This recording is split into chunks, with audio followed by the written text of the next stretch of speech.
All right. So I am calling the meeting to order for the Academic Affairs, Student Life, and Athletics Committee. And thank you to everyone for being here today, and thank you to the staff for making this in-person meeting possible. And before we begin, Dr. McPhee, do you have remarks? No, Madam Chair. Thank you. All right. So, Ms. Zimmerman, will you call the roll? Yes. Trustee Baker. Here. Trustee Boyd. Here. Trustee DeLay. Here. Trustee Jacobs. Here. Trustee Martin. Here. Chairman Smith. Here. Trustee Wright. Here. Trustee McDonald. Here. General Huber. Here. Mr. Massaro. Here. Everyone is present. We have a quorum. Right. So we have 4 action items and 3 informational items today. And our first action item is approval of the minutes. You have the minutes prior to the meeting, and do I have a motion for approval of the minutes? So moved. And a second? Second. Yeah, we'll just do, we don't need a roll call vote. A All voice. in favor, say aye. Aye. All opposed? Madam Chair, who made the first motion and second, please? The first, I'm sorry, was it, Steve, did you make the first? No, that was JB. JB, and I was second. Okay. So moving to our next agenda item, we have approval of a new academic degree program. And there are 2 programs, Bachelor of Arts in Art Therapy and Master of Arts, and Provost Burns will give us that information. Thank you, Chairman Wright. Good afternoon, everybody. I'd like to talk about these together, if that's okay with you. Today we bring, after considerable study on our part, 2 degrees to you, a BA in Art Therapy and an MA in Art Therapy.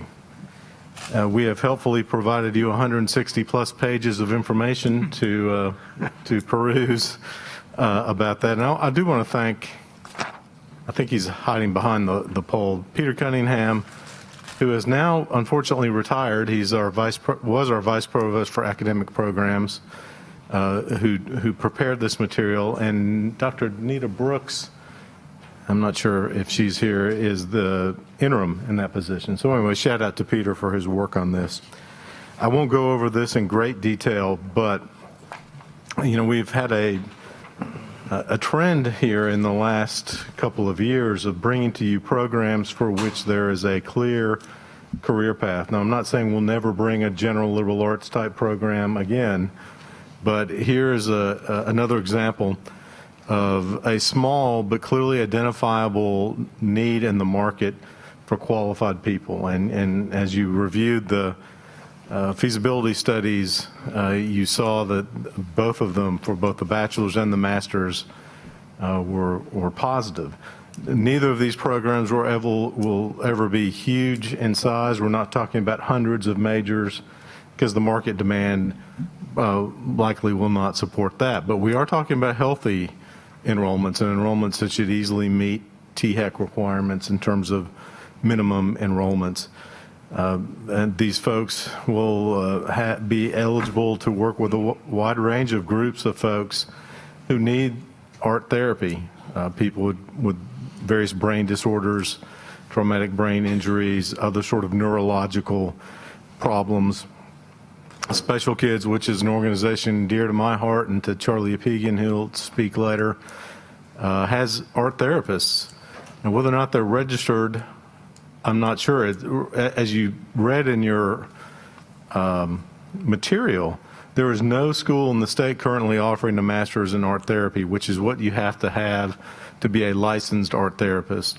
There are plenty of folks who have bachelor's or other forms of background for that, and they can work in the field, but they can't be licensed as an art therapist. So this is, I think, a pretty darn compelling program. And with that, Pamela, I'll be glad to answer any questions. Well, first we'll entertain a motion. So is there a motion to, and we'll take these together, so we'll do a motion, a second, and then have discussion. Is there a motion to approve the Bachelor of Arts and Master of Arts program? And we'll take this as one motion if that's agreeable to everybody. So moved. Is there a second? Second. All right. In discussion and questions for Provost Burns? Art, I think this a great student opportunity, great competitive opportunity, great financial opportunity. All three is excellent. Appreciate you bringing this. And also, I want to appreciate there was, I noticed, an adjunct professor opportunity in the master's program, so taking advantage of that as well. So Yes, sir. very good opportunity, I think, for the university, particularly with looking at the competition, that we should vastly outseed the competition that's around us. Right. Thank you, Mr. Boyd. You're right. No public institution offers a bachelor, and I think I already said nobody of public or private offers a master's right now. Right. There's no other discussion, then we'll call for a vote. All those in favor say aye. Aye. Any opposed? All right, the motion carries. Thank you, Provost Burns. I Thank think you you all. have our next agenda item also, which is the approval of new academic degree, Master of Science in Data Science. Right. Thank you. As you know, we bring academic program proposals to you twice. Once on the front end, once on the back end. So the one you just approved, or the two you just approved, the art therapy have gone through our lengthy process. They've had feasibility studies. They've gone through the THEC review process. And now really, since you approved or will approve, hopefully at the board meeting, the only step remaining will be final THEC approval.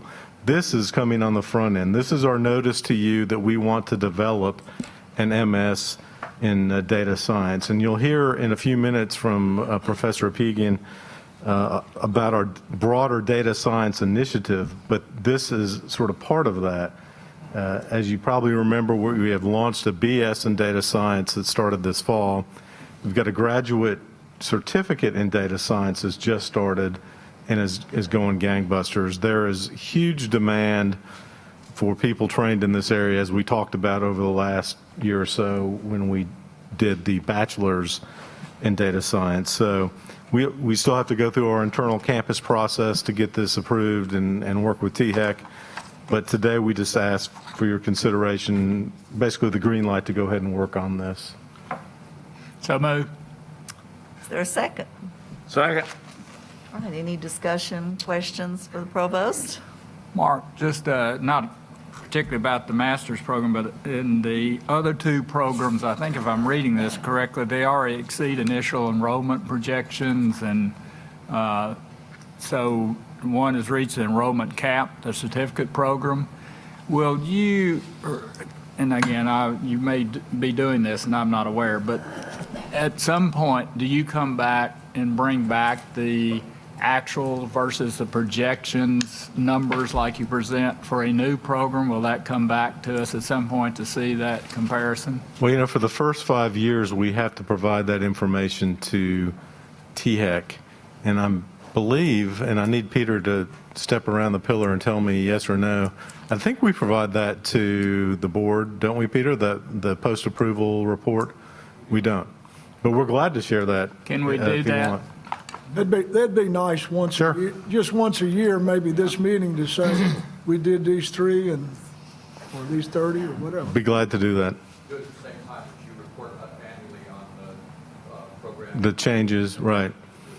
Yeah, and it does exactly what you're saying, Mr. Boyd. It compares the projected numbers to the actual numbers, and if they're lower, then we have a plan for what we're going to do to try to bring those numbers up. So, yeah, great. we'll put that on our list to share with you Thank you. annually.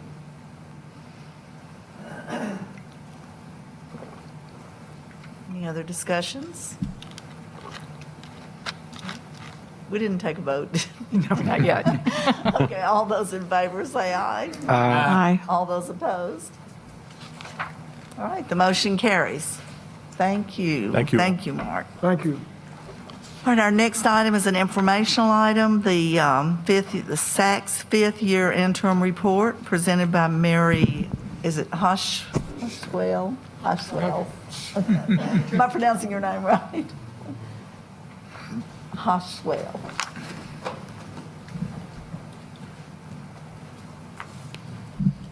Thank you, Trustee Wright.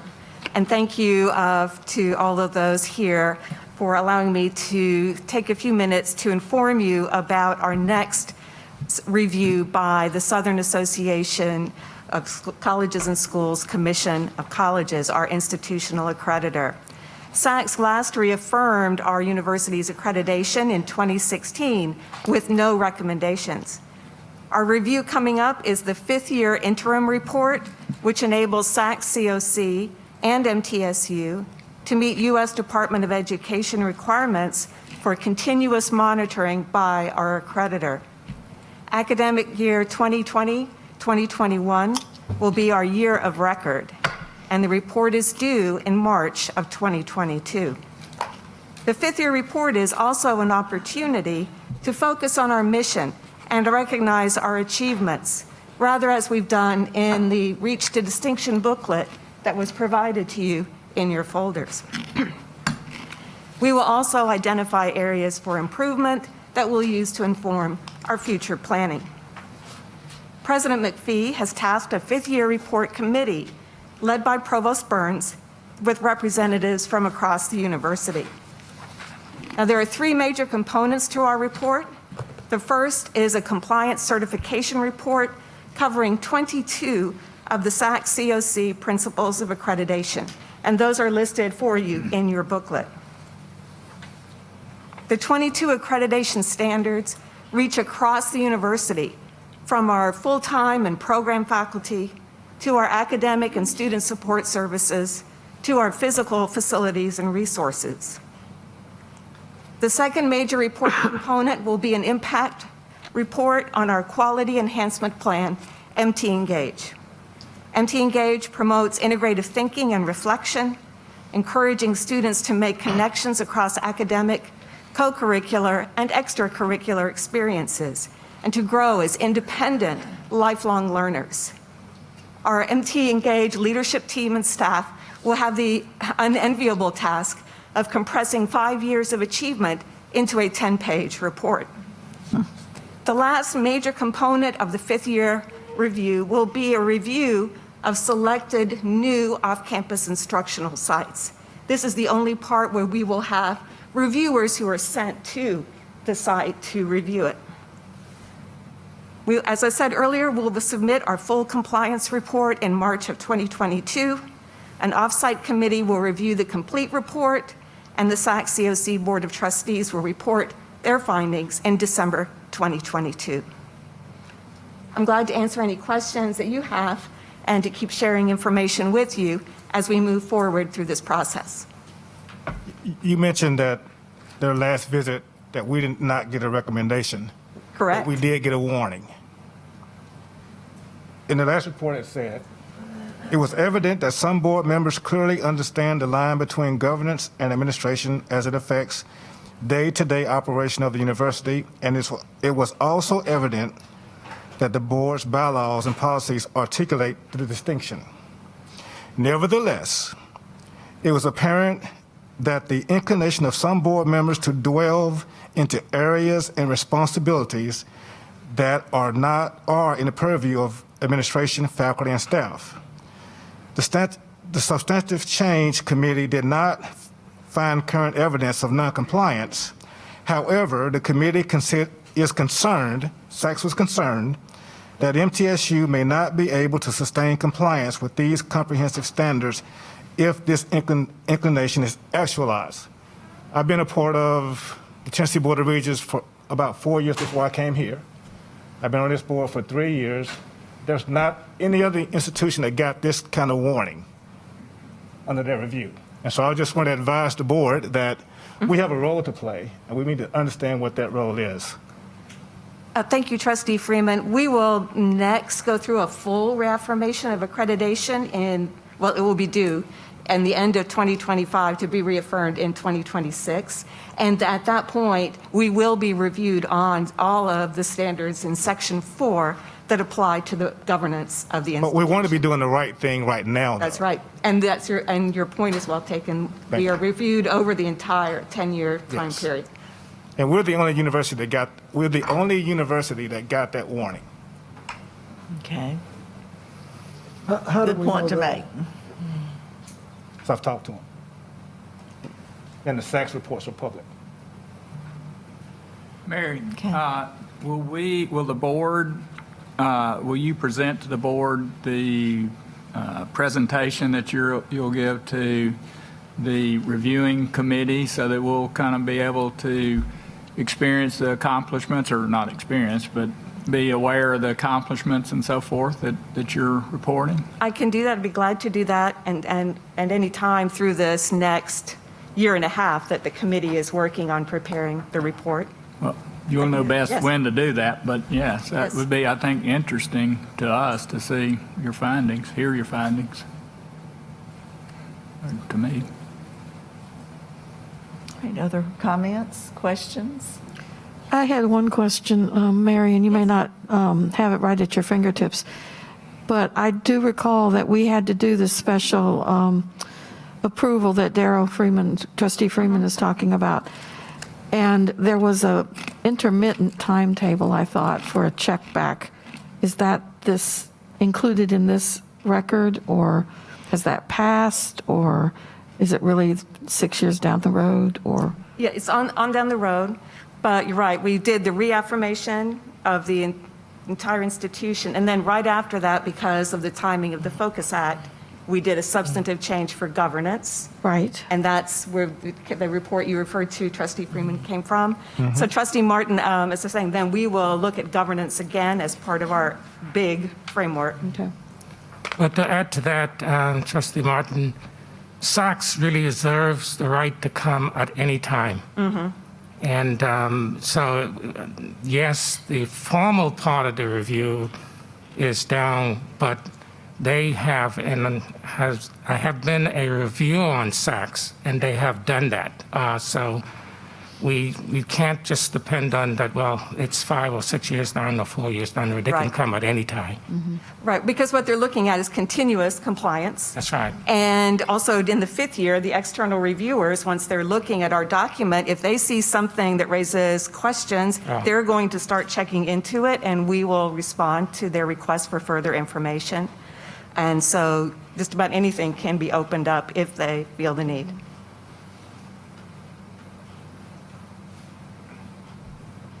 Anything else? Thank you so much. Thank you, Trustee Great Wright. information.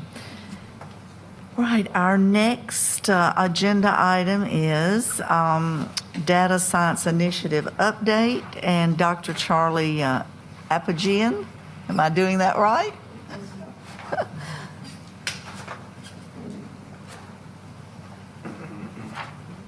Hey, Charlie.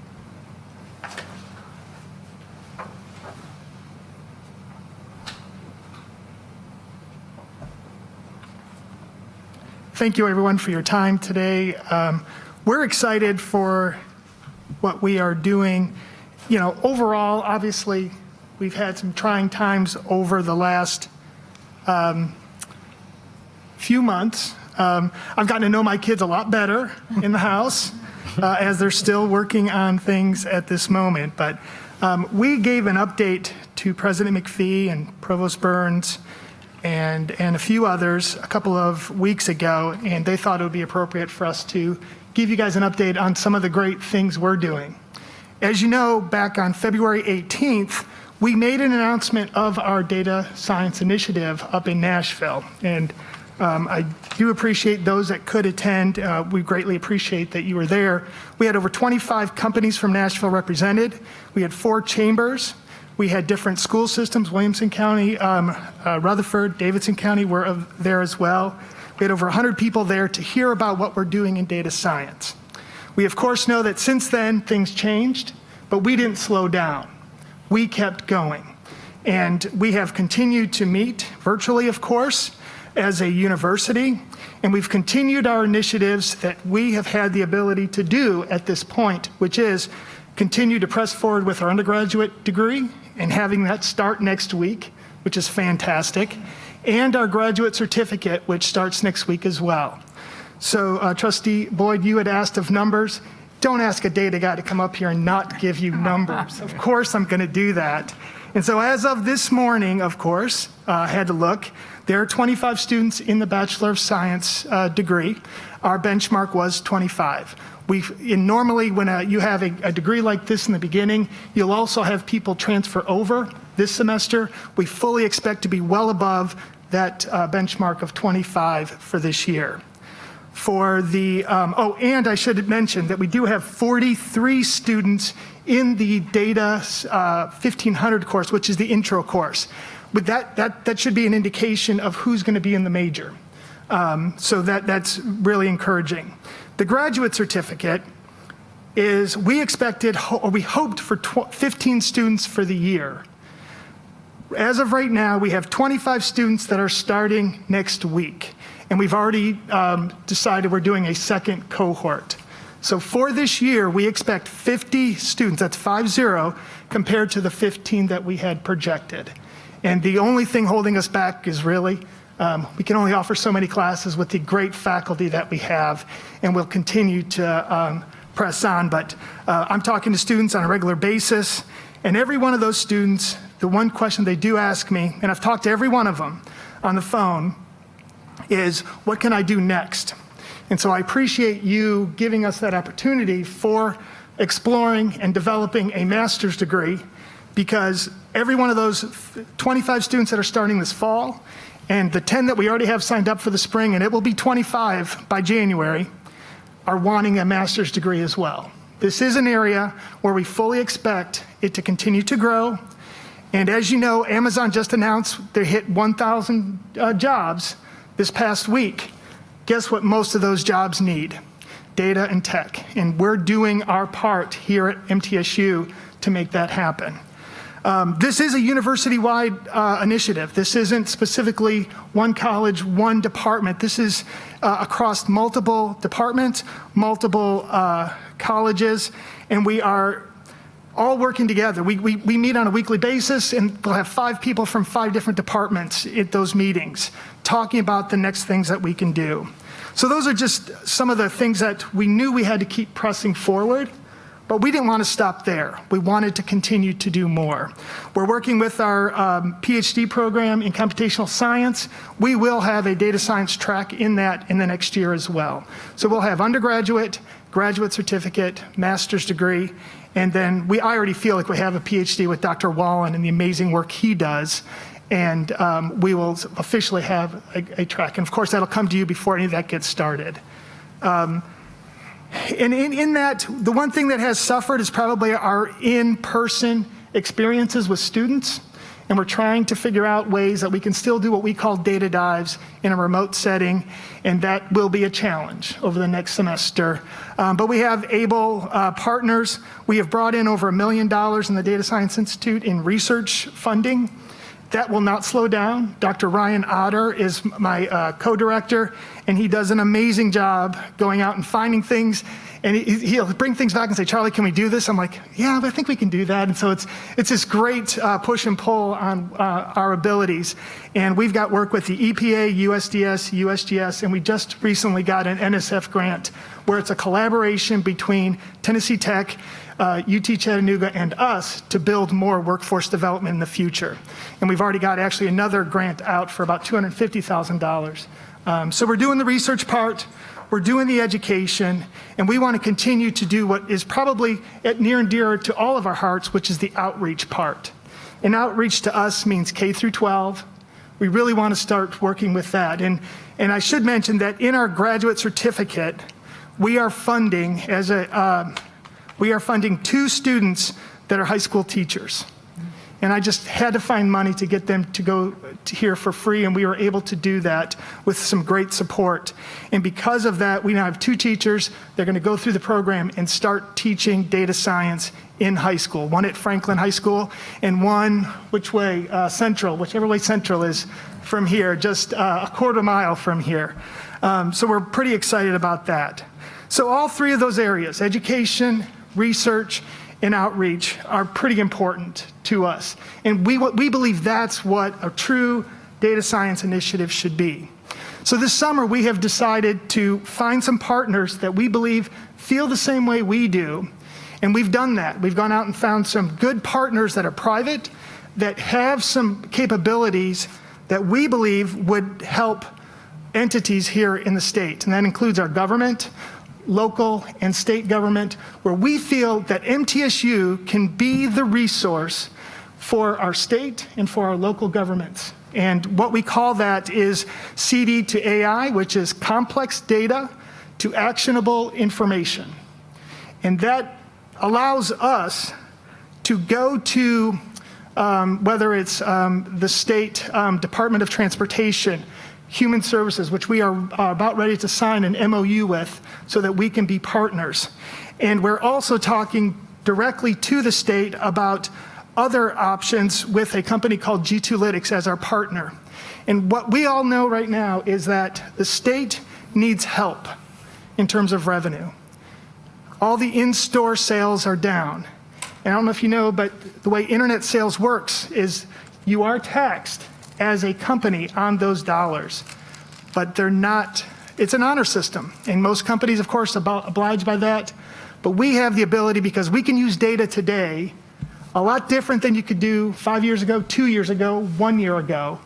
And because of that, we can help the state identify additional revenue streams that they didn't know were there and available to them.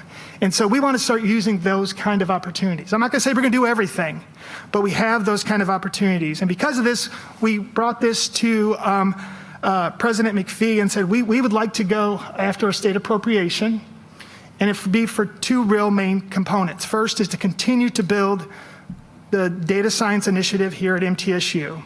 We've been doing this on a shoestring budget, but we've been incredibly grateful. We just hired 2 new faculty in this.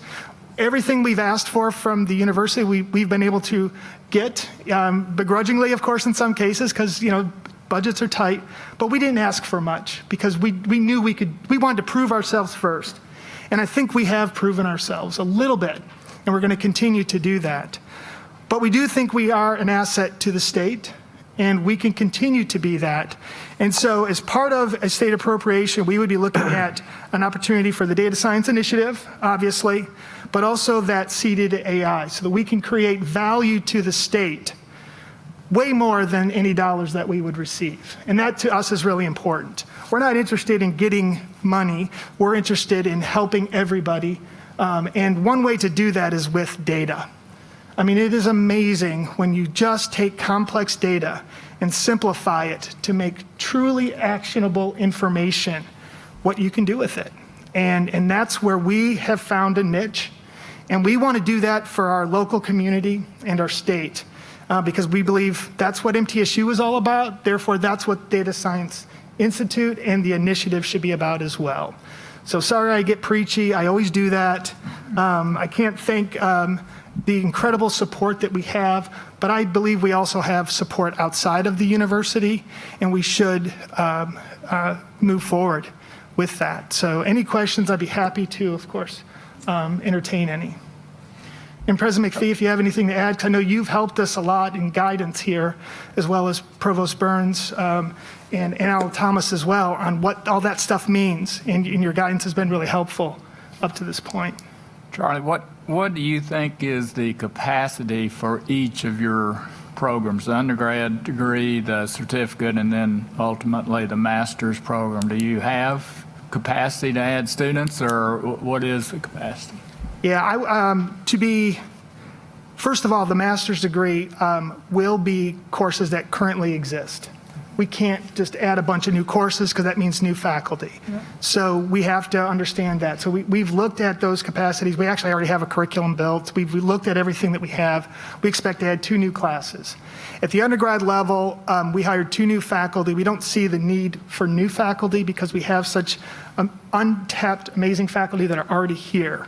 In terms of a graduate certificate, I believe that 50 a year is a great number. That's 2 cohorts done the right way. If it ended up where we had to go to a 3rd one, we could do that. But I'd say that, so that's that limit right there. Right now, our PhD program in computational science is at 44 students. Last year was at 47. And we believe that if we add a data science track, it will double. And so think about that in terms of a PhD program. That's big, and that would be incredibly helpful. I believe that an undergraduate program is usually sky's the limit. We don't like to turn away students. We have about 400 in an undergraduate program in information systems, and we're probably over 500, close to 600 in computer science. And then when you add, so you see there's a lot of tech students here. We firmly believe we're adding new students, not taking away from other majors. I think that's incredibly important to say. And I think that should be a program, I don't want to say numbers, because this will make it, but we've projected well over 100 in 5 years. We're going to blow that away. How's that in terms of the undergraduate program? In terms of your capacity for graduate, especially the comms program, that's not going to be resource free. You can't double the number of graduate students Yeah, I and know. not add substantial resources. Yeah, and that's a great point. And first of all, there's a lot of limitations with a PhD program. The fact is we're already turning away good students as it is. And Dr. John Wallen does a great job there. He has 19 PhD assistantships. That is incredibly important when you're looking at an initiative like this, because PhD students that are highly capable to teach programming and mathematics, as you know, mathematics and computer science rely on those PhD students to teach. So as part of our appropriation ask, we've asked for a lot more PhD assistantships to take care of that, which would then take care of more undergraduate classes, which then frees up faculty to teach those graduate classes. So we've thought as much as we possibly can on that and the right way to do it, and we believe that's the first approach. We've hired 2 people so far, one in computer science, one in mathematics. We have another one for information systems analytics that we're still trying to hire. They're in those departments, but they're also meant to teach data science as well. So, And how many departments does your various program feed through? You've got math, you've got computer science, you've got information systems and analytics, and then economics and finance are the big ones. In the master's degree, we also expect geosciences to be part of that, and probably 2 or 3 others, and we just have to, that part we don't know yet. Mm-hmm. Trustee Martin, I'd just like to add to your point about the resource. The provost and I have made it very clear to our deans and our department chairs that we will internally reallocate dollars to programs that are growing or growth potential. And as you can see, when we do bring these programs forward that really would draw the kinds of students that you're hearing, we are able to provide the support because it generates revenue. I tell folks that we have 2 sources of revenue for the university: tuition and fees and state appropriation. We know what has happened to state appropriation. So if the university is going to grow and develop, we are going to have to develop these types of programs that generate students, that generate support from research. And it's absolutely an incredible job that Professor Apijan and his colleagues have done in a very short period of time. I remember it was just about a year ago you came to my office with this idea, a little over there, a year ago, and it is absolutely incredible. And I want the board to know that he represents the type of faculty that you have at this university. He can go anywhere in the country, at any university, and be one of the superstars. He, along with his colleagues, they are doing an incredible job, and it's one of the reasons why we are holding our own in enrollment, the growth that's happening in our graduate programs.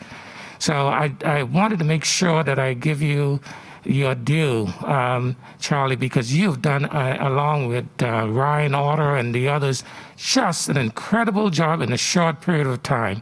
And they have solicited the support now of Speaker Howell for this program that their appropriation. And she was in that meeting with me about 2 weeks ago, and she is gung-ho. She's talking to all of her colleagues down in the legislature.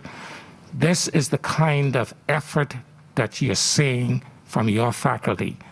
And Charlie, thank you and your colleagues for a great job. I appreciate that. I wish you wouldn't have said that. That's terrible. Well done. But it's worth it because we've been given the opportunity to do something that we haven't done before. This university-wide initiative is pretty tough. You got a lot of people that have to work together, and somehow it worked.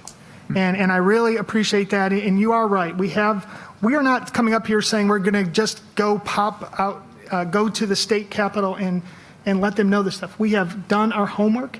We have already collected data to prove our points, and we know we can help the state right now. And all we've heard from people is, of course we want to work with you. And we want that to be what we can continue. And I think you all have to know first, and with your support, we will continue to do what we're doing. Thank you. Right.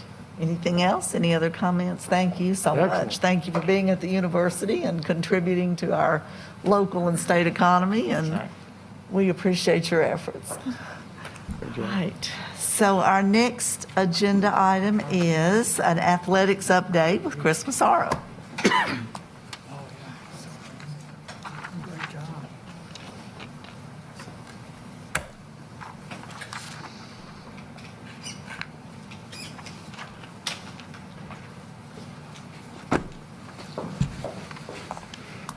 Thanks, Charlie. I get to follow that. So thank you. I just want, Mr. Chairman, for you to know that Charlie's not perfect. I mean, he's a Detroit Tiger fan, so he's been a long-suffering guy for a long time.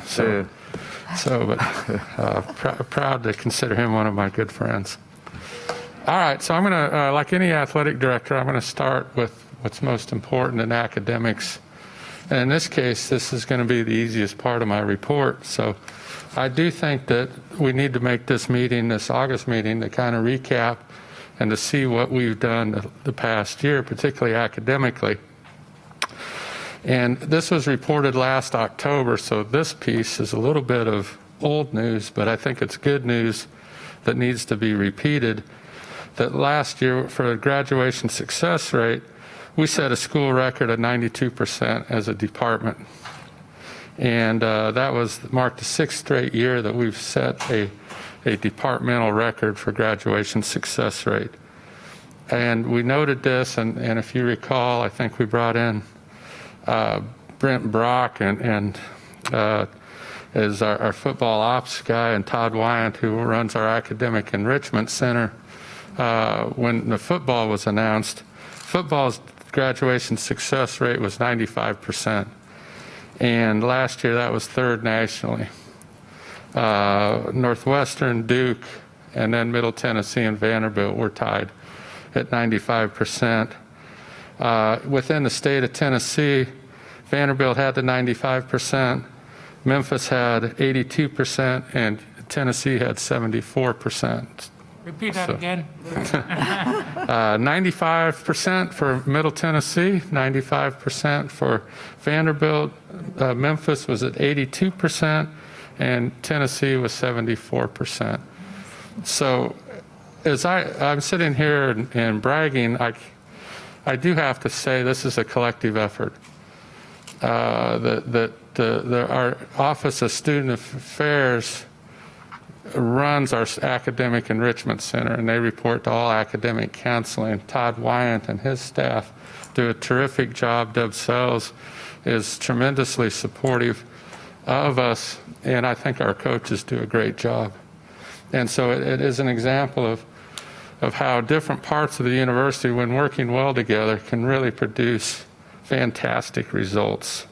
So fall semester, some numbers that I want to give you from the fall semester academically. On about 368 students, 58% of all of our student athletes had a GPA of 3.0 or higher. 121 or 34% of all the student athletes made the dean's list, and that's having a grade point average of 3.5 or higher. 35 student athletes, about 10%, earned a perfect 4.0 in the fall semester, and 12 of our 15 sports had a semester grade point average of 3.0 or higher. Those were led by men's tennis. Men's tennis's team GPA was 3.813. So if you had a 3.7, you brought the team average down. And women's tennis was a 3.519. So that was the fall semester. We all know what happened in March. And I think everybody was worried. We were particularly worried about some of our student athletes do much better in a structured environment, and when put into remote learning situations, how is that going to impact them? And generally speaking, they all came out of it really well. We had some exceptions to it and those kind of things. And the pass-fail option really helped us, and it really helped some of our kids kind of navigate that. So these are the numbers, and they're tremendous numbers, but I don't want to water good news too much, but I want to put some realism in there that the pass-fail option does help some of these numbers. So on about 340 student athletes, 77% of all of our student athletes had a 3.0 or higher in the spring semester. 172, which is 51% of our student athletes, made the dean's list by having a GPA of 3.5 or higher. 95 students, which is 28% of our students, had a perfect 4.0. 14 of our 15 teams had a GPA of 3.0 or higher. I think the one that wasn't was right around a 2.9, so it was close. The semester GPA for all student athletes was 3.36, and our cumulative average now is 3.18. We were led again by men's tennis. Their semester GPA, they topped their fall semester. Men's tennis was 3.94, and women's golf was 3.914. So there's always this little competition, which is good amongst the coaches to see who gets that award. The academic progress rate, which is an NCAA measurement, kind of in real time on how you're doing. Each of our 15 teams had a multi-year rate of 950 and above. 930 is the low water mark for the NCAA, so 950 is a very good score. A perfect score is 1,000. Men's cross country, softball, women's golf, and women's tennis all had perfect 1,000 scores. And then the most important item is we graduated 42 student athletes last year as well. So very good news academically, and in a trying semester and kind of in those kind of conditions. And so I'm really proud of everybody involved. The student athletes that are taking it seriously, and our partnership with our Academic Enrichment Center and our coaches that really believe in the well-being and the future of our student athletes. So I'll pause right there and see if anybody has any questions on the academic piece.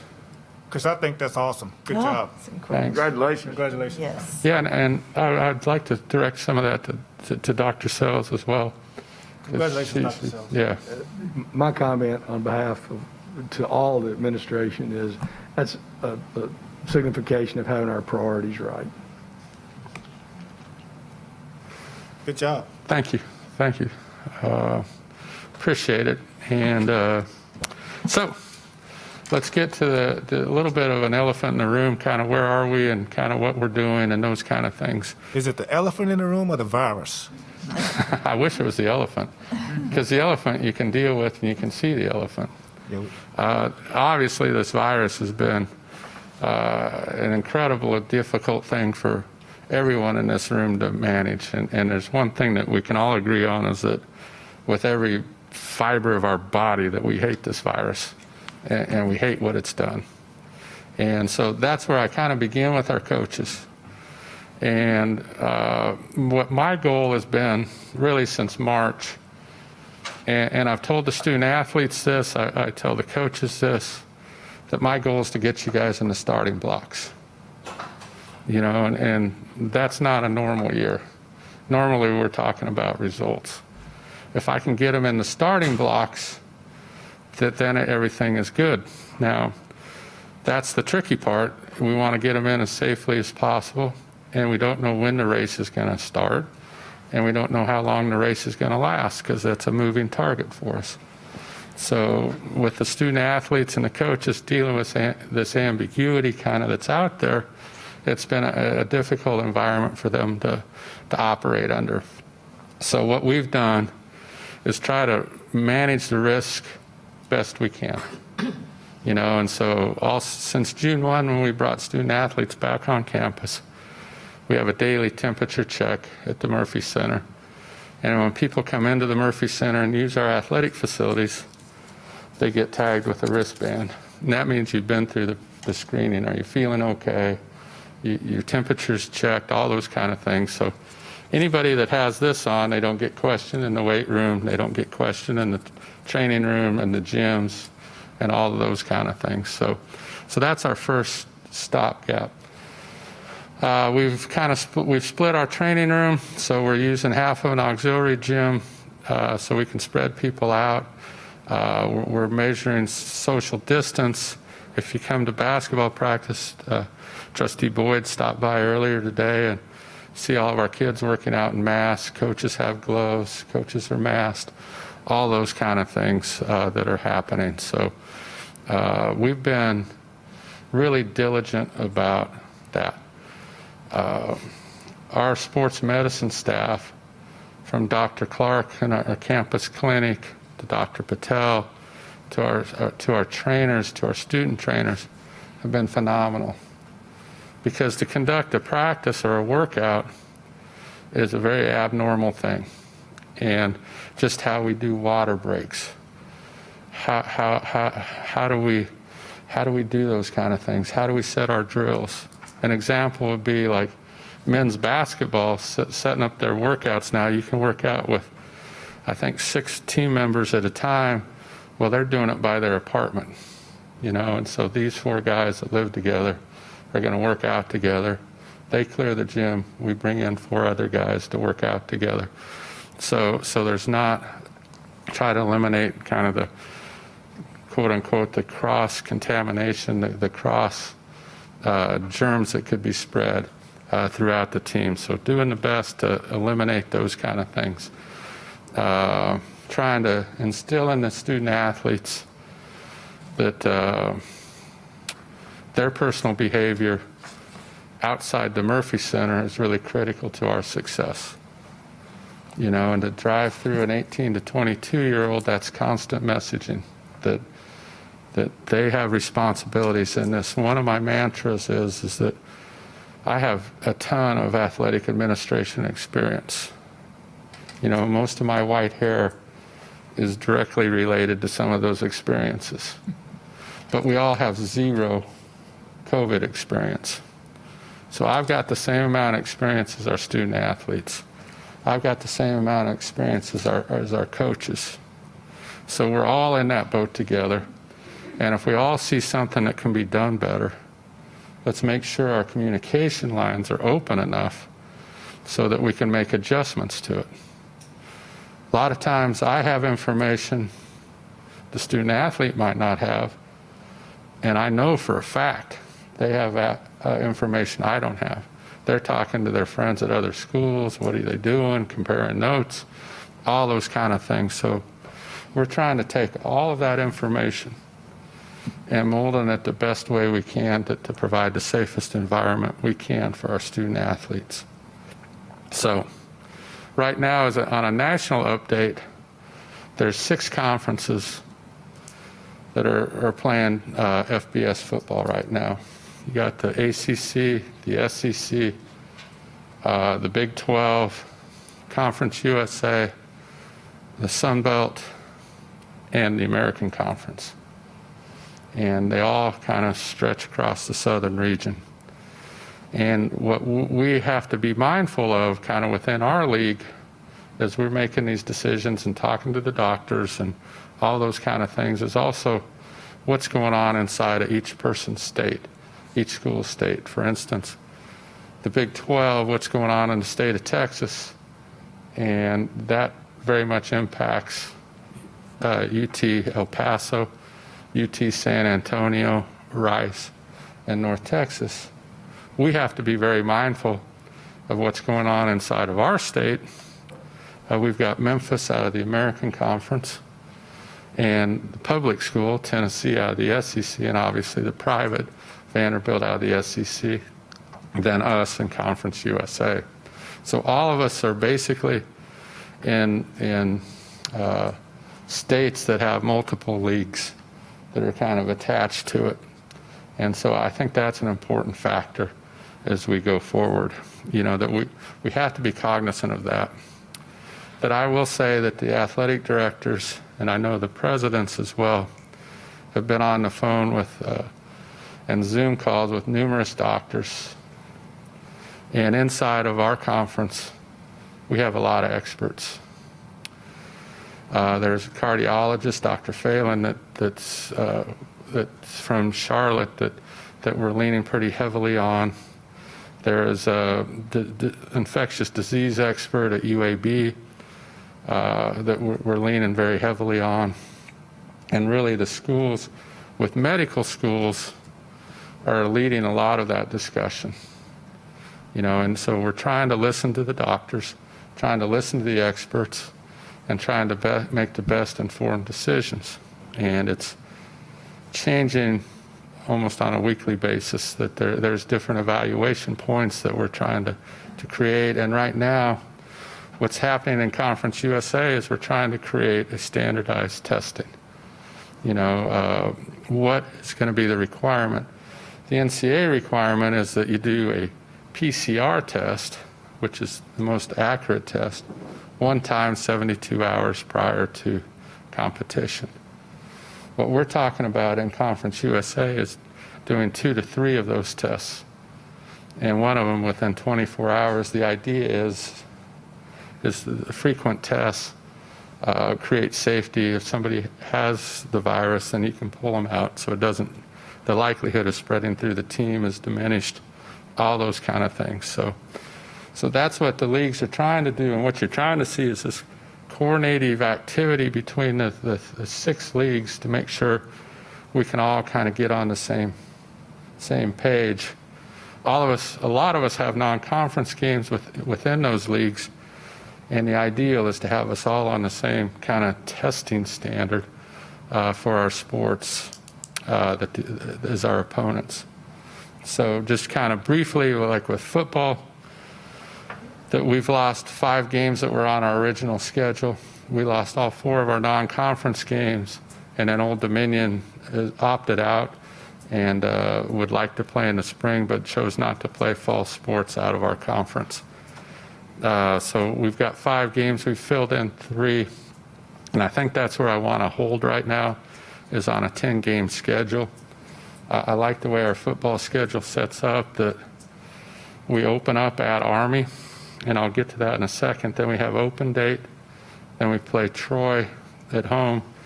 Then we have open date. So we have a slow walk in September with 2 open dates kind of between our 2 games, so we can have some evaluation points.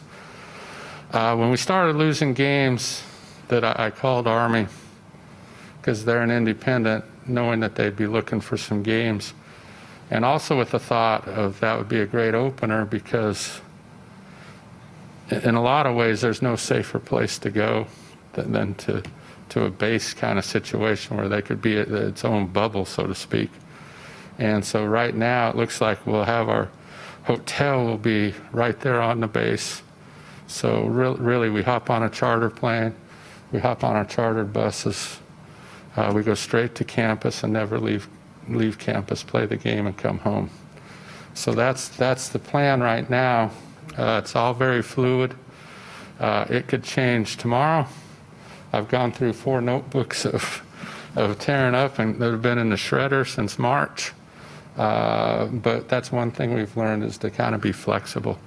So that was the quick 20,000-foot view. If you want to get into more detail, I'll be happy to. Dr. McPhee, did I miss anything kind of in our discussions? No, just the issue of testing is the big concern that I have, and the cost associated with the testing. And conference is suggesting in a meeting with the physicians last week that each athlete must be tested, correct me if I'm wrong here, Chris, 3 times? 3 times per week, yeah. And you multiply the costs as it is. We are looking at options, of course, but right now, that is cost prohibitive. And we don't want to put our athletes in any kind of danger without making sure that we do our due diligence. So that's one of the areas we need to get, for me, I need to get a level of comfort before, frankly, I give the green light in this area. And we are looking at a couple of options. Chris, you mentioned that you had talked to the folks in Marshall. Did you get have gotten any feedback from them? I've called them this morning, and their head of the medical school is supposed to call me, so just need his name. I've talked to their AD, who talked to that person that said they could help us out, and the price would be about half of what we're paying. Marshall has a medical school, you might have explained. That they have a medical school, and also the state of West Virginia has been hit as hard as some of the other places where we have medical schools in our conference, like Alabama and Florida and those places. So they have availability in our lab. So I'm pretty confident we can tie up that loose end, and that's be about half of what we're paying now with a quick turnaround time. So Dr. McPhee mentioned price, and then the other obstacle is the turnaround time. To be comfortable, that we need 24 to 36 hour return on the PCR tests as well. So those are the two big hurdles in terms of testing that we have to do. There is, I need to tell this group too, there is some thought to move soccer and volleyball and cross country to the spring sports. And it's not because that we don't think that fall is less safe than the spring and those kind of things.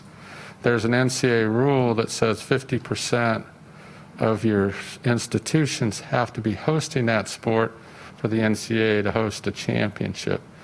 So now less than 50% of the schools across the country are offering those sports in the fall. So they're probably going to move the championships to the spring. So if they do that, and we'll get more details on August 21st when the Board of Governors meets with the NCAA, if they do that, then likely we might follow that as a conference. So our kids have a chance to compete at the NCAA. Some of that's going to depend on what those NCAA tournaments look like. There's talk about reducing the field at half, and if they do that, will leagues like ours still get a bid, or is it just going to go all to the large resource schools? So that's one of the questions that we have before the 21st that we're waiting on an answer. So there's a lot of moving parts here, nationally, regionally, inside the conference that we're trying to navigate. But I will tell you, I feel like as an institution, we're on top of it. Dr. McPhee's been great. He's been with us every step of the way in terms of being informed and those kind of things and having those kind of discussions. Chris, I got about 25,000 questions. I was thinking 26. 26. So.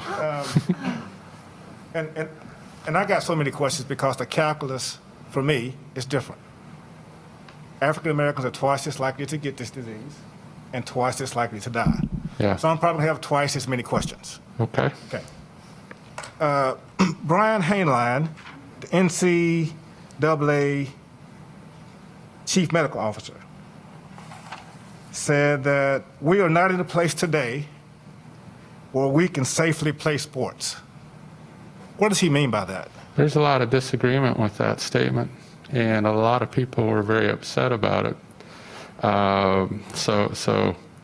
And to say, well, and not being flippant on that vice chairman, that I don't know what he was trying to say, because he really has not contacted any of the commissioners and those kind of things before those statements came out. I do want to point out, kind of on the African American question, like with the testing that we've done so far, with regard to our football team, that we've had 21 positive tests and probably 22 players that have been diagnosed. One's been a negative, but the doctors are kind of convinced he had coronavirus. Out of those 22, 8 of which are African Americans. So we're monitoring that number because I've got those same kind of concerns. Is it being disproportionately unfair to the African American community if we move forward to football? And right now our testing numbers don't indicate that. So we're monitoring that. Yeah, but the effect on them is possibly different. Well, I think there's some argument there in terms of the quality of health care and those kind of things, and there's maybe some social economic factors that are in there is what some of our doctors are telling us. So that's why I think that if they're in our systems with our access to the medical, that we can level the playing field a little bit. So let me just give you a quote from one of our great senators, Senator Frist. He said, "For Black Americans, the pain of the past several months has been especially devastating. 2 viruses have reared their ugly head, COVID-19 and racism, both of which are killing people of color at disproportionate rates."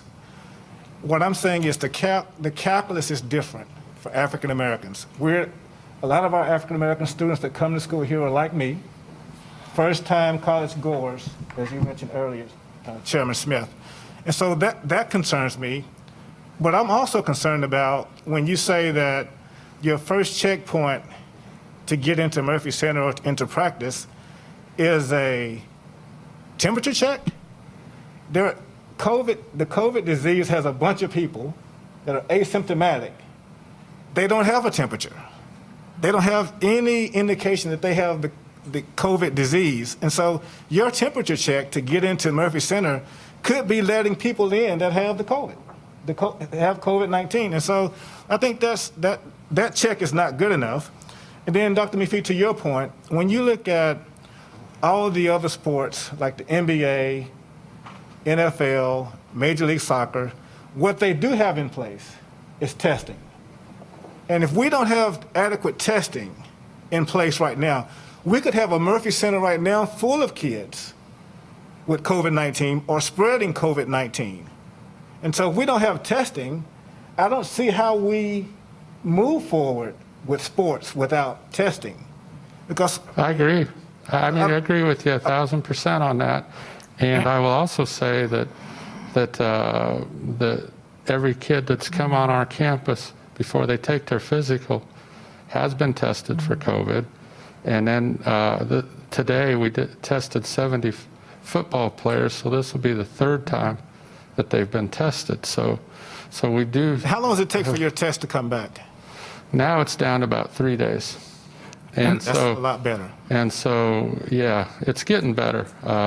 Chris, let me add a point of clarification on the testing part.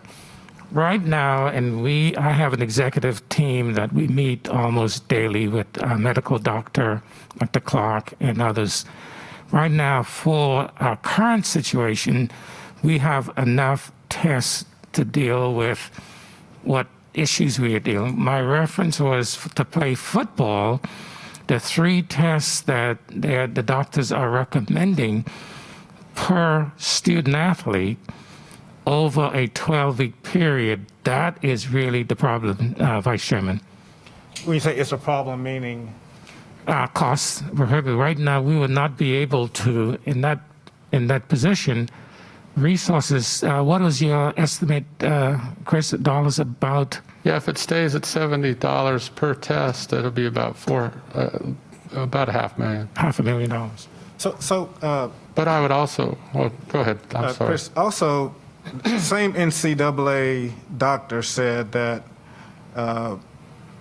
there's some uncertainty about myocarditis, an inflammation of the heart that has been linked in cases to cardiac arrest that has turned up in about a dozen college athletes who have tested positive for the virus, according to him. Right. Is that a huge concern? Is that any concern that we could allow these kids to be exposed to COVID and myocarditis? Yeah, and I think I'm trying you'll to be. figure out, I'm no. trying to figure out the risk reward here. I mean, And I think you'll be pleased to know kind of what we're doing for that, Vice Chairman. I really do. So every kid that tests positive gets an EKG, and now what we're going to require is another test and then an echocardiogram before they get but if it cleared. shows up that the kid has it, only thing you're saying is, we're going to let you know you got myocarditis. That's all you're saying. Yeah, and then the doctors are saying that's certainly a recoverable event,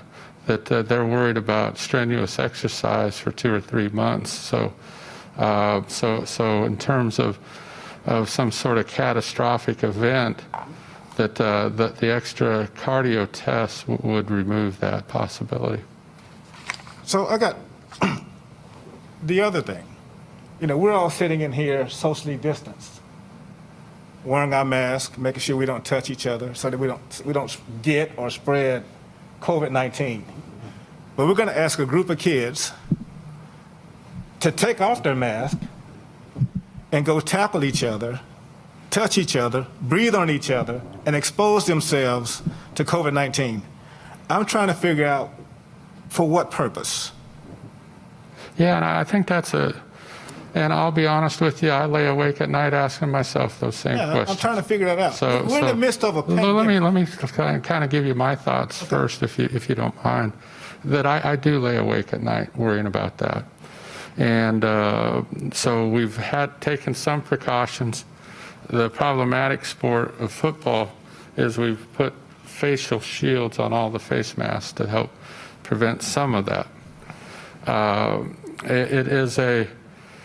It's a situation where I believe that kids need routine as well, you know, and I worry about the mental health of our student athletes as much as anything. So we have these almost competing forces, and I hate the virus for putting us in this position.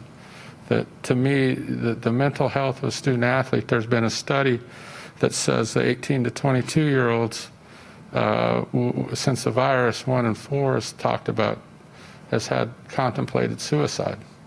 And those are some very real statistics that occur. I think that for our kids to be patterned and to have some sense of normalcy, I think is important for that piece. Now, how do we balance that out and to mitigate some of the other risks of the virus? And so when we've changed the way we've practiced in football, we changed the way we take our water breaks, we've changed the way we've scrimmaged, and so what we try to do is limit that contact as much as we can, and also on game days, you'll see some changes where instead of the football box being the 25-yard line to the 25-yard line, it's going to be expanded 10 yards on each side to the 15 to the 15. And the requirement is when the kids come and they come to the bench and they're not drinking the water, is that they wear some sort of facial coverings. You'll see the officials and coaches coaching with that, electronic whistles instead of the actual whistle will be blown. So there's been a lot of precautions to try to manage that risk down as low as possible. Can we get it to 0? No. That's an impossibility, but I worry about that every night. Well, I mean, we're going against our own recommendations here. We're going against CDC recommendations of 6 feet apart, no touching, wearing a face mask. We're all in this room adhering to those rules to protect ourselves and to protect others around us. But we're asking this group of people to go out and not adhere to the rules that we agree to. We've had, all our meetings have been by Zoom up until today. But we're going to ask a group of kids to go out and expose themselves to one of the most deadly diseases that we've had in 100 years. And I don't know how to explain the why. I can't explain it, but it keeps me up at night as a trustee who I believe we're all responsible for the health and safety of these kids, these young people that are on our campus. And to have them go out and expose themselves to COVID-19 is beyond me, and I will never be for it. And I worry about, I'm not for it. I've already told Dr. McPhee that. I've told the board I've that. heard you clear and clear as clear can be. And I really do appreciate your concern. You talk about you being up all night. I hardly ever sleep. Yeah. However, this disease is going to be with us. We have to learn how to live with it. I was really on the kind of bubble on this until I sat in on a Zoom call with one of the world-renowned cardiologists from the Mayo Clinic, Dr. Ackerman. along with 2 other doctors that were on the Zoom call organized by Conference USA. And what they told us is if you take certain precautions, the risk level to some of the points that you're making, Vice Chairman Freeman, goes down significantly. Now, do we wipe out all the rest? Absolutely not. And in the communications I've sent out to parents and students at our university, we're doing everything to mitigate. And obviously, we're not going to go down this road in a reckless way that regardless of what we see happening, we continue down this road. Just like we've put together some triggers that will allow this university to say we need to move from on campus in-face to totally remote.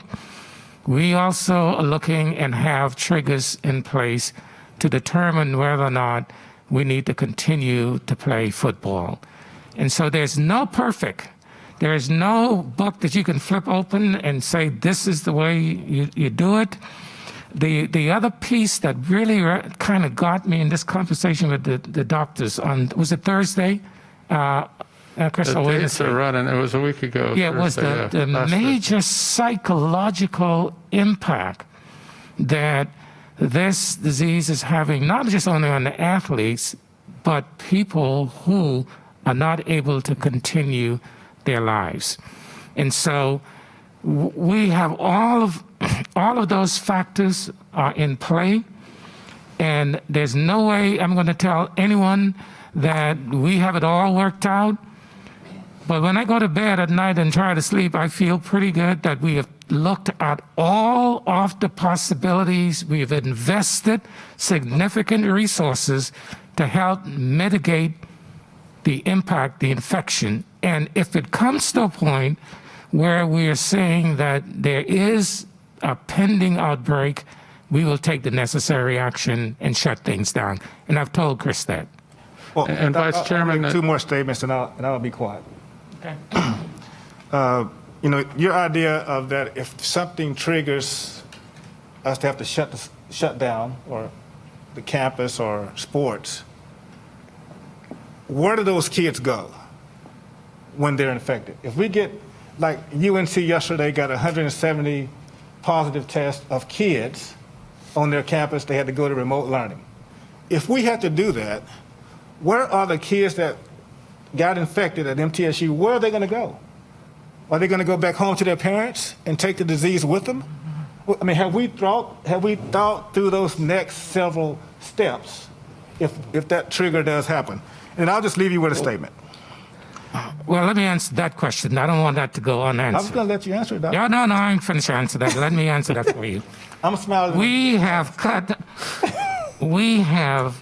our residence operation in half. We have over 107 rooms at the university that are available to help our students, 107 single occupancy.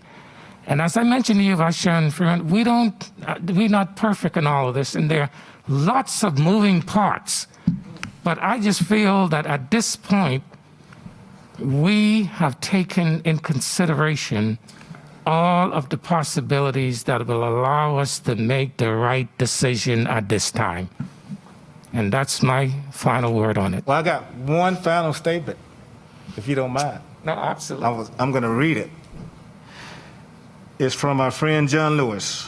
He said, when you see something that is not right, not fair, not just, you have to speak up. You have to say something. You have to do something. John Lewis. I said my piece about this disease, and I hope the board has said their piece. Can I make I've a, got two things I'd like to add, Madam Sure, Chairman, sure, go ahead. that we don't take into account.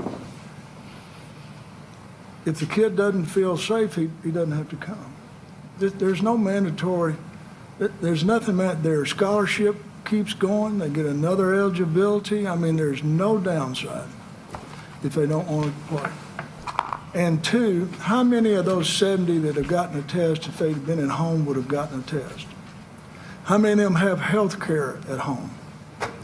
I don't know, but I think with the demographics, it's normal to assume that they don't have the quality of health care that you have here. If you get a test here, you have immediate hover of health activities, doctors, rooms, hospitals, all. So it's I think you can't assume that if we don't come to school that they won't get it. I mean, it's not a zero. Are they going to, 22-year-old going to stay at home quarantine? I wouldn't have. I'm guessing you wouldn't have, but maybe you would have. I wouldn't have. So That's my point. I wouldn't have. and no. Well, so they're safer on campus than they are at home. just out of the 22 football, 5 came with it, or feel like we got it outside Rutherford County, in our initial testing. And just to answer your question, Chairman, on healthcare, and it varies a little bit from year to year, but generally speaking, 25 to 30% of our kids do not have health insurance. Do not have one? Health insurance, and so that's one of the costs that we try to cover. So I do worry about kind of the couple notes that I made kind of through the statements, and I don't know if the board's fully aware of this. We were like one of the first universities to offer an opt-out arrangement, and I think that's only fair. As I said earlier, that none of us have been through COVID before, so we all have the same amount of experience.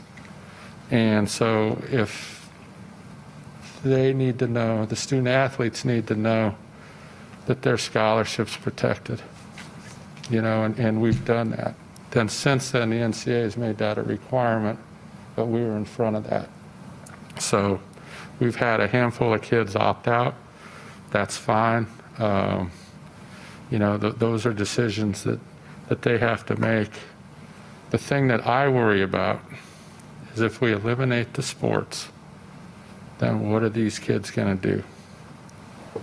When we don't have them, where are they going to go on the weekends? What are they going to do? And those kind of things. So they're going to be a really tested population of our student body. They'll be tested 3 times a week. They're being monitored by trainers and doctors on a daily basis.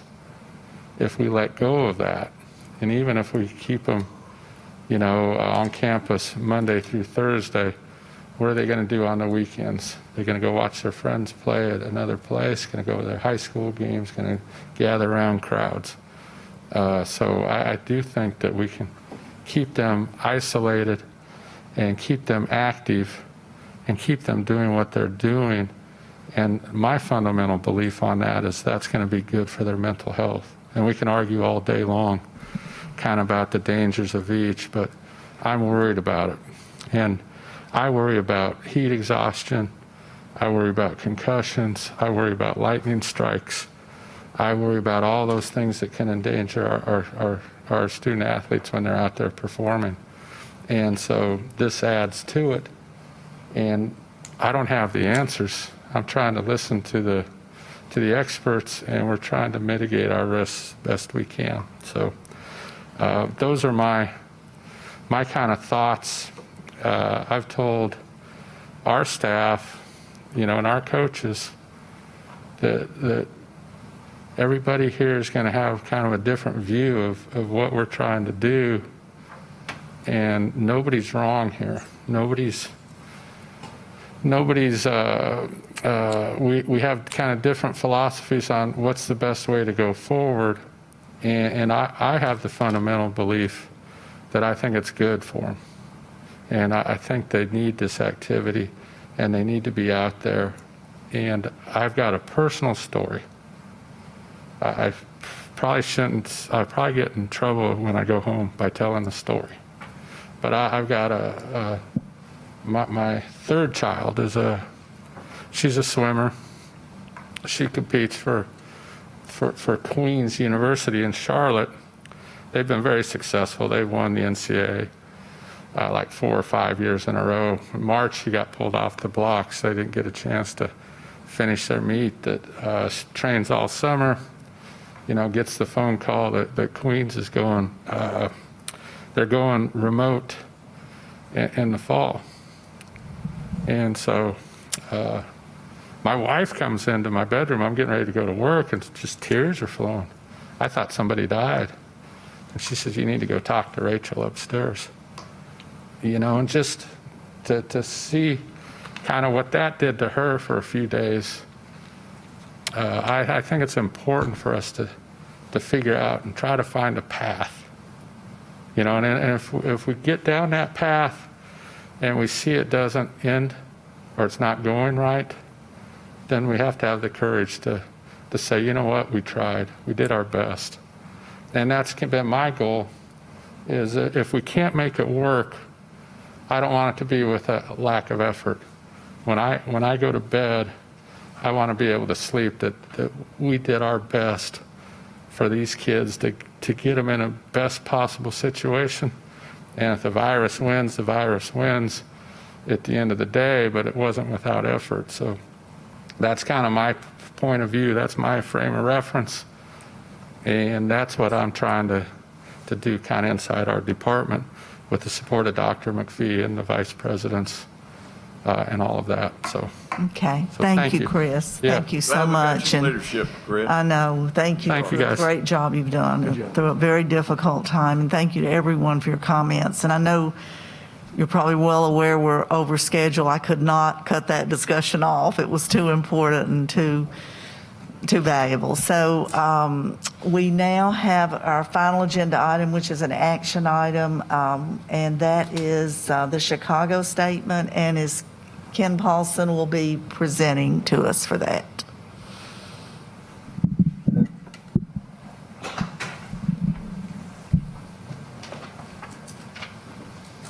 Good afternoon, and thank you for the few minutes to share with you.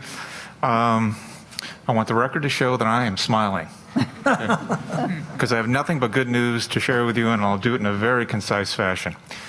In 2015, the University of Chicago issued a statement. It's called the Chicago Statement, and basically lays out a commitment that, and this is a quote, that they're going to guarantee the broadest possible latitude to write, speak, listen, challenge, and learn on the college campus.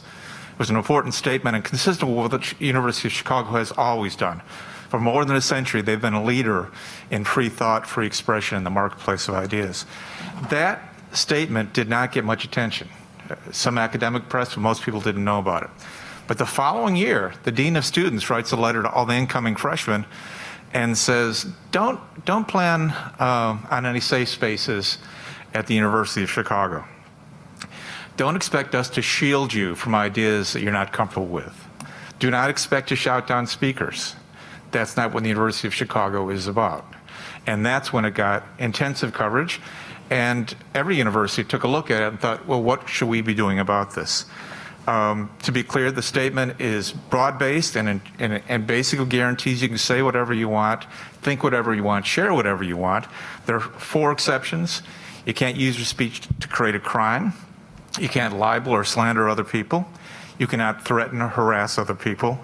And you can't expose private facts. A substantial privacy violation would be against it. Otherwise, they're saying this is a place where ideas flow freely. The University of Chicago then worked with the Foundation for Individual Rights in Education, which is a group that basically helps ensure that there is free speech on college campuses. So the University of Chicago and FIRE, the acronym for the foundation, together worked on compiling a list of those universities who had a commitment to this free speech. And the great news is that this gold standard has been met completely by Middle Tennessee State University. We actually have had conversations in the last year about the Chicago Statement, but a policy enacted in January 2018 by the board, a document written by Heidi and her team, letter perfect, captures the heart and soul of the University of Chicago Statement. It's actually clearer and more readily applied as a policy. And the only source of confusion is there was a gap between the time the board approved this policy and the time FIRE noticed. You know, when we launched the Free Speech Center here, I built new relationships with FIRE and with others. And basically, at one point was stunned when I said, well, you know, why don't we have the protection? Why are we not listed? And they said, oh, yeah, you are. You're number 37. And we looked it up, and there we are. And so good work was rewarded. Just by way of perspective, there are 4,360 degree-granting colleges and universities in America. Just 74 have met this gold standard. So it's just worth celebrating that not only did you anticipate this trend, you drafted a document that met to achieve the gold standard. So it's all good news, and we are viewed widely as a university that has a real commitment to free speech on campus. Any questions? I want to say thanks to Dr. Paulson or Ken. He's a doctor of jurisprudence, but I don't know about other. But I think this is important that our board acknowledge or accept, even though I know it's in the record. But I think the reason I think it's important is nobody knows it. Right. Now, Byron Smith, who's one of our graduates in the University of Chicago business guy, just came up to me and said, I saw where you guys have adopted Chicago principles. That may not be the proper terminology. It actually is. Now it is. That's one that's in my mind. And I know Mitch Daniels at Purdue was one of the first, and yet schools that are generally thought of as liberal have taken it, so it's both sides. And I'd like for, and I'll make a motion that our committee recommend to the board that the committee, I need some wordsmithing, but that the committee acknowledges and endorses the efforts of the administration, and that we are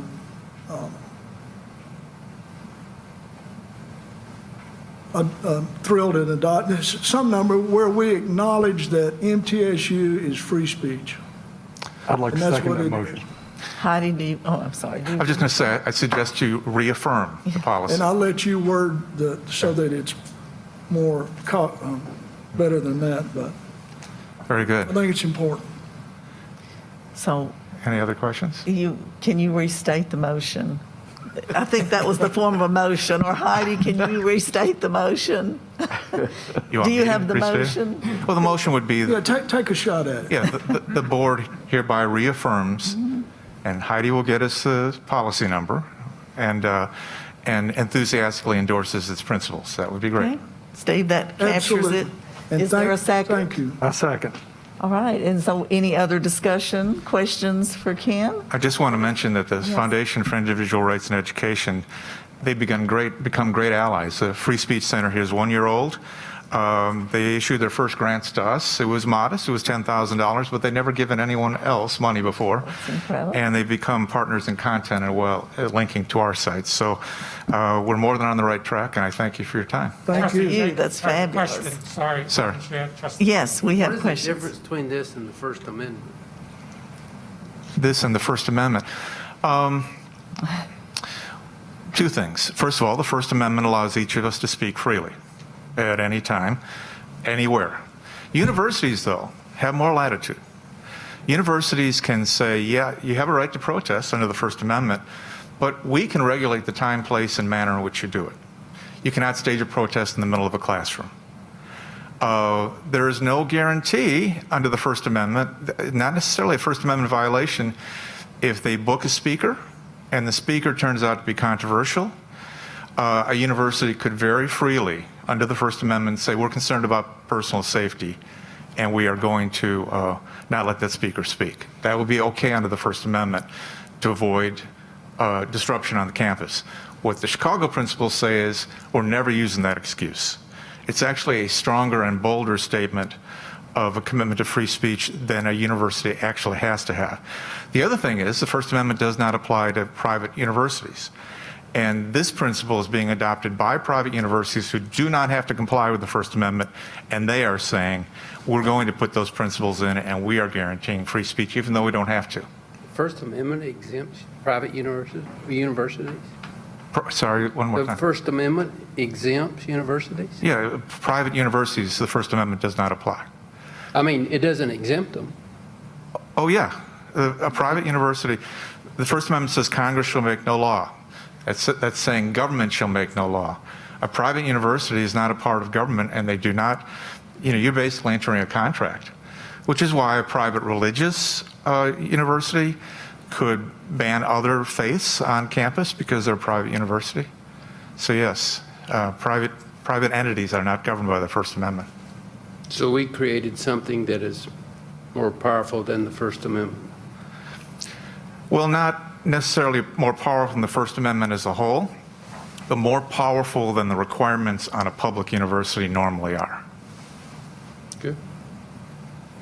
All right? Good job.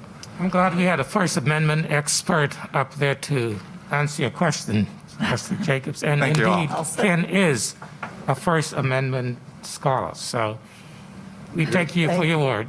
Thank you. Thank you all. Thank you so much. All right, is there any other business to come before the committee? We Any need other to vote on discussion? that. Got to vote on this one. Oh, we didn't vote, I'm sorry.